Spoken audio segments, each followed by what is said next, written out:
¿Qué haces cuando el negocio que fundaste crece tanto que no puede ser controlado por ti? Eso le pasó a Sam Walton. En Newport, Arkansas, había convertido una franquicia Ben Franklin en una tienda que pasó de aproximadamente 80,000 a $125,000 en ventas anuales en 3 años. El negocio funcionaba. El problema es que el local no era suyo.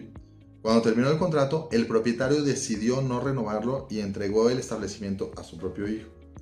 Walton perdió la ubicación donde había construido buena parte del valor de ese negocio. Y aquí la historia se pone interesante, porque la gran pregunta no es solamente cómo Sam Walton llegó a construir Walmart.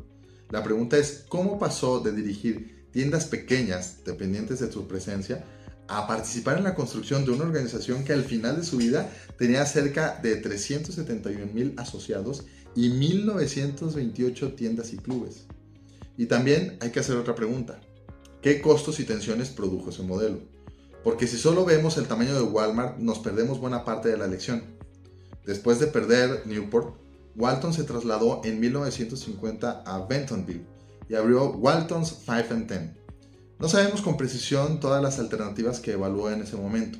Lo que sí sabemos es que tomó lo que había aprendido y volvió a empezar. Y ojo con esto, la lección no es esa frase cómoda de que todo pasa por algo.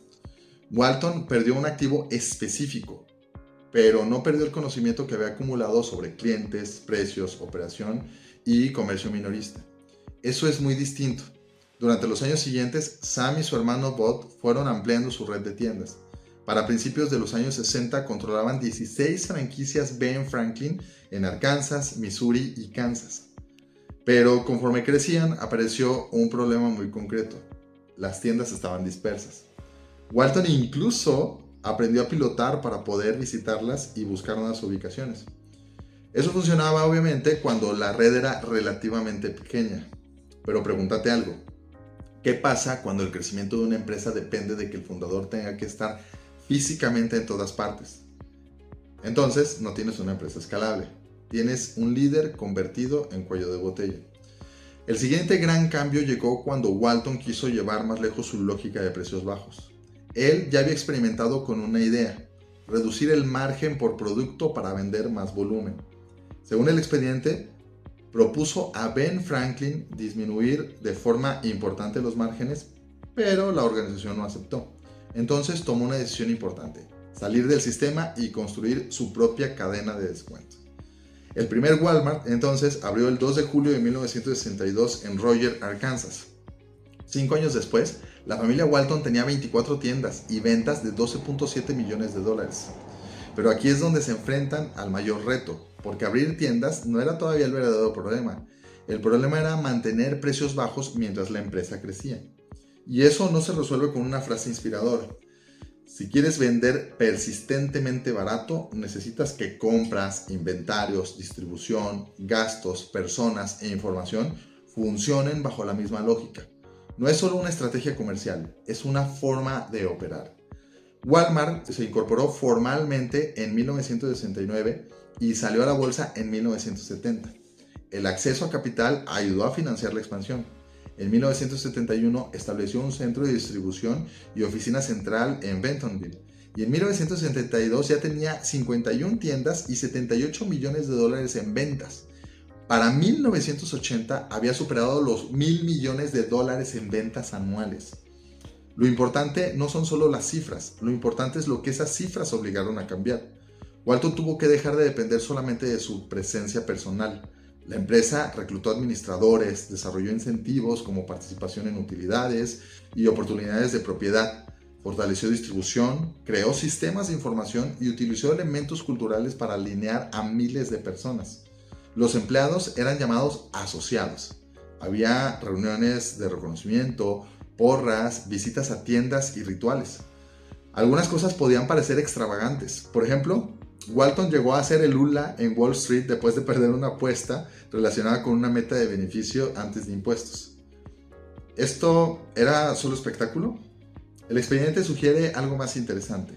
Esos rituales funcionaban como símbolos visibles de una cultura que buscaba participación, energía y competencia, y después llegó la tecnología. En 1983, Walmart introdujo sistemas computarizados de punto de venta y en 1987 instaló un gran sistema privado de comunicación satelital. Una empresa con cientos y después miles de establecimientos necesitaba algo que sustituyera la capacidad del fundador de ver, escuchar y coordinar personalmente. Este es uno de los puntos más fuertes del caso. Walton era famoso por visitar tiendas y hablar con la gente, pero Walmart no escaló porque él aprendiera a estar en todas partes. Escaló porque la organización construyó mecanismos que permitían operar aunque él no estuviera presente. Eso sí es una lección de liderazgo. Ahora, cuidado con convertir a Walton en un genio solitario. La historia es muy clara al respecto. Walmart no creció exclusivamente por él. Bud Walton fue importante en la expansión temprana. Ejecutivos como David Glass ayudaron a profesionalizar la organización. El capital público, la distribución, la tecnología, los administradores y miles de asociados fueron parte del resultado. Además, Walton tenía una característica que rompe con la imagen del líder que necesita sentirse autor de todas las ideas.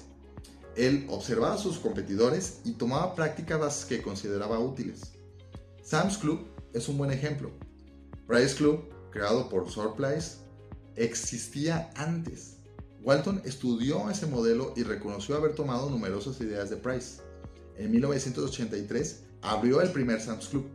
Entonces, aprender del competidor no era una amenaza para su ego operativo, era una fuente de ventaja. Piénsalo, hay líderes que prefieren una idea mediocre propia antes que reconocer una buena idea ajena.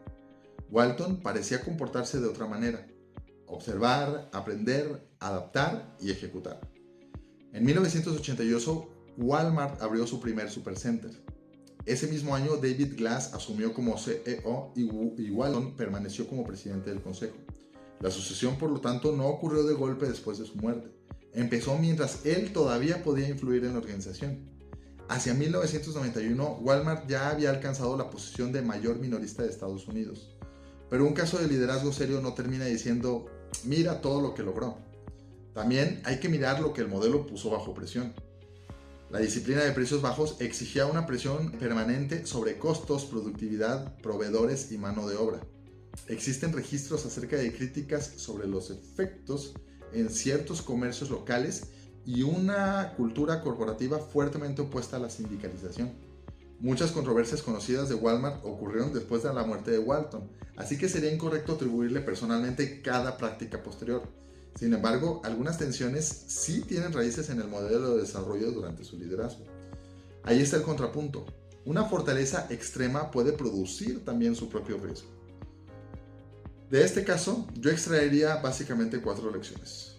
La primera, una estrategia solo existe de verdad cuando modifica sistemas y comportamientos. Walton no construyó precios bajos únicamente con publicidad. Necesitó alinear operación, costos, logística, información e incentivos.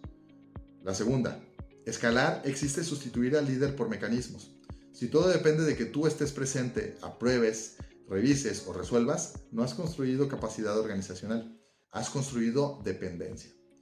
Tercera, aprender de otros puede ser una ventaja. No necesitas inventarlo todo, necesitas reconocer lo que funciona, entenderlo y adaptarlo con criterio. Y cuarta, evalúa también el costo de aquello que optimizas. Walmart ganó enorme eficiencia y generó valor para millones de consumidores, pero su modelo también produjo tensiones laborales, sindicales, con proveedores y con comerciantes locales. Liderar entonces no es solamente preguntar, ¿funciona? También es preguntar qué consecuencias está produciendo. Sam Walton murió el 5 de abril de 1992. Para entonces, Walmart era una organización que ya no podía explicarse solamente por la presencia de su fundador. Y quizá esa sea la pregunta que vale la pena llevarte a tu propia empresa. Si mañana tú dejaras de estar en la operación diaria, ¿seguirían funcionando tus principios, tus decisiones y tu forma de hacer las cosas? Si la respuesta es no, probablemente no has construido una empresa. Has construido una organización que depende de ti. Quiero que evalúes eso esta semana.